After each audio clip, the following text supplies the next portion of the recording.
여러분 반갑습니다. 자봉소 목사의 성경 이야기, 오늘은 20번째로 예수님 공생의 1년차 5번째 내용을 말씀드리겠습니다. 예수님 공생의 1년차 주요 사역을 지도를 통해서 이제 알아보면, 먼저 갈릴리 가나에서 혼인잔치 때 물을 포도주로 변화시킨 기적을 행하셨고, 이후에 6월절에 예루살렘에 가셔서 첫 번째 성전 청결 활동을 하십니다. 그리고 밤중에 찾아온 니고데모와의 대화를 통해서 사람이 물과 성령으로 거듭나지 않으면 하나님 나라를 볼 수 없다고 말씀을 하셨고, 이후에 갈릴리로 가시는 도중에 사마리아 수가성에서 우물가의 여인과의 대화를 통해서 하나님은 영이시기 때문에 영과 진리로 예배를 드려야 한다고 말씀하시고, 메시아를 갈망하는 그 여인에게 예수님이 바로 메시아라는 사실을 말씀하셨습니다. 이후에 다시 가나에 가셔서 왕의 신하의 아들을 치유하심으로써 갈릴리 가나에서 두 번째 표적을 행하셨습니다. 그리고 나사렛에서 예수님이 메시아이심을 선포하셨는데, 이때 나사렛 사람들에게 배척을 당하시고,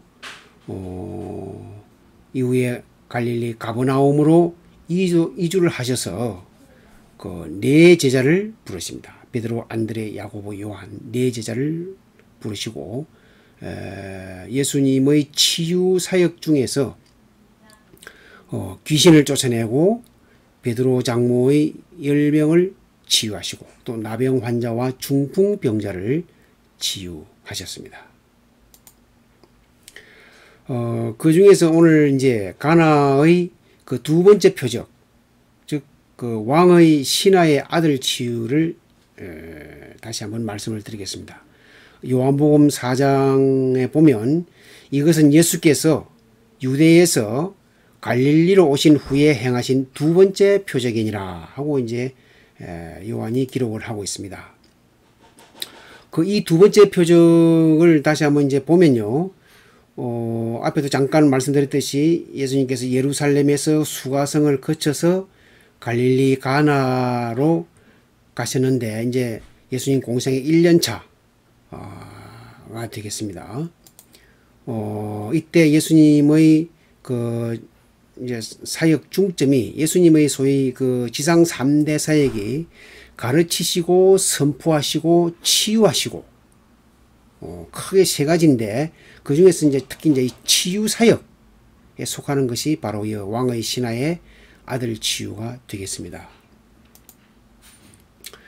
이 왕의 신하가 이제 그 당시 갈릴리의 이제 헤롯 안티파스 또는 안디바의 그 신하라고 볼 수 있는데요. 이 왕의 신하의 그 아들이 가버나움에서 병들어 있었고 거의 죽게 되어 있는 그런 상황, 아주 절박한 그런 상황이었습니다.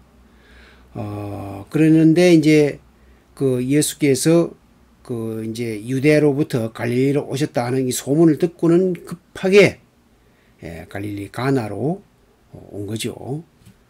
그러면서 예수님께 이제 도움을 요청했습니다. 사실 왕의 신하라고 하면 신분이 비교적 높은 사람인데, 여러 가지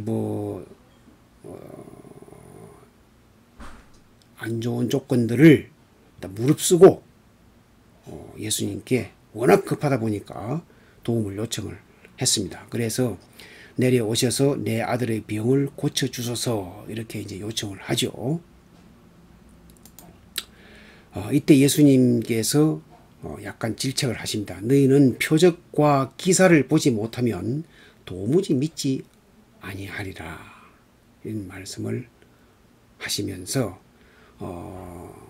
이제 지적하시는데, 그럼에도 불구하고 이 왕의 신하가 제 아들이 거의 죽게 되었는데 좀 고쳐주소서 하고 다시 한번 간청을 합니다. 이때 예수님께서 그 이제 왕의 신하의 아들이 지금 가나에 있지 않고 가버나움에 있습니다. 가버나움에 있는데 예수님이 직접 가시지 않고 그 자리에서 다 말씀하십니다. 가라, 내 아들이 살아 있다. 이렇게 말씀하십니다. 이제 그때 말씀하신 그 시점이 때가 7시다 이렇게 요한이 이제 표현을 하고 있는데, 이제 이 7시라는 시점을 좀 유의하도록 이렇게 하고 있습니다. 그래서 이제 왕의 신하가 그 예수님의 말씀을 믿고 가버나움으로 내려갑니다. 그런데 이제 가나에서 가버나움으로 가는 도중에 길에서 종들과 만납니다. 그러니까 이제 이제 왕의 신하 집에 있는 종들이 이제 아들이 완치된 것을 보고는 다시 이제 그 신하에게 보고하러 가는 거죠. 자기 상관이니까. 그래서 중간에 이제 왕의 신하는 가나에서 가버나움으로 가고 있고, 또 종들은 가버나움에서 가나로 가고 있고, 그 중간에 만나서 아들이 살아 있다 하고 이제 보고를 합니다. 그래서 왕의 신하가 뭘 하느냐면은 그 낫기 시작한 때가 언제냐 이걸 물어봅니다. 그러니까 그 종들이 어제 7시쯤입니다. 이렇게 이제 이야기를 하죠. 이제 그것을 듣고 왕의 신하가 예수님이 가라, 내 아들이 살아 있다 하는 그 말씀의 시점과 똑같다는 것을 알게 되었습니다. 그래서 이제 다시 한번 정리하면요, 왕의 신하의 아들 지우는 갈릴리 가나에서의 두 번째 표적이고 말씀으로 치유하셨다. 이제 직접 가셔서 대면에서 뭐 안수하시면서 치유하신 게 아니라 가라, 내 아들이 살아있다 하는 그 말씀으로 치유하셨고, 또 이를 통해서 신하와 그 온 집안이 다 예수님을 믿게 됐다는 사실을 사도 요한은 복음서에 기록을 하고 있습니다. 다음은 이제 나사렛에서 배척받으신 내용인데요. 누가복음에 보면 회당에 있는 자들이 이것을 듣고 다 크게 화가 나서 일어나 동네 밖으로 쫓아내요. 이제 예수님을 쫓아내신 거죠. 그 동네가 건설된 산 낭떠러지까지 끌고 가서 강제로 끌고 가서 밀쳐 떨어뜨리고자 하되, 이제 죽이려고 작정을 한 거죠. 예수께서 그들 가운데로 지나서 가시니라. 이제 예수님께서 능력으로 오히려 지나서 가신 그 내용을 말합니다. 이 이제 사건의 현장은 바로 이제 갈릴리 나사렛인데요. 가나하고는 뭐 약간 떨어진 그런 곳입니다. 이것도 역시 갈릴리의 사역 초기, 그러니까 공생 1년차 때 내용이고, 사역 중점은 예수님께서 가르치시고 선포하시고 치유하시고 3대 사역 중에서 선포하신 캐리그마 선포하신 그 사역이 되겠습니다. 이제 안식일에 그 나사렛 회당에서 이제 그 선지자 이사야의 글을 예수님께서 이제 읽으셨습니다. 근데 그때 이사야 내용이 뭐냐면 이사야 61장 1절에 있는 내용인데, 메시아와 관련된 내용이죠. 뭐냐면 주의 성령이 내게 임하셨으니 이는 가난한 자에게 복음을 전하게 하시려고 내게 기름을 부으시고 나를 보내사 포로된 자에게 자유를, 눈먼 자에게 다시 보게 함을 전파하며 눌린 자를 자유롭게 하고 주의 은혜의 해를 더하게 하려 하심이라. 바로 메시아가 오시면 이렇게 된다는 그 내용인데, 이것을 예수님께서 읽으시고 이제 책을 덮고 그 맡은 자에게 이제 이제 책을 이제 주시면서 하시는 말씀이 바로 이제 캐리그마 핵심인데요. 이 글이 오늘 너희 귀에 응하였느니라. 그 메시아가 온다고 했는데 바로 오늘 너희 귀에 응하였느니라. 그러니까 내가 바로 메시아다 이 말씀이죠.